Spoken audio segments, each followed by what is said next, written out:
Yes, અમારી film 14મી માર્ચે release થવાની છે. એનું નામ છે all the best Pandya. It's a family entertainer. એટલે હું એમ કહીશ કે જેટલા પણ લોકો ફિલ્મ જોવા જાય, ફ્રેન્ડ્સ અને ફેમિલી સાથે જજો. બહુ જ મજા આવશે આ ફિલ્મ. અને ખાસ આ ફિલ્મ બહુ દિલથી બનાવી છે, બહુ અલગ વિષય પર છે અને ખાસ લોકોને ગમે એવી ફિલ્મ છે.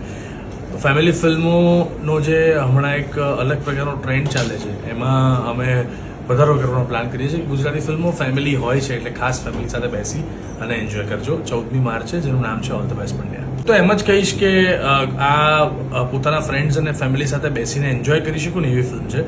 જરાય એમાં કોઈ વલ્ગેરિટી નથી, જરાય નોનવેજ જોક નથી કે તમને આજુબાજુને કોઈ ઓકવર્ડ ફીલ થાય. અને વી ગેરંટી યુ કે તમે ટ્રેલર જોશો ત્યારે પણ તમને એ ફીલ આવશે.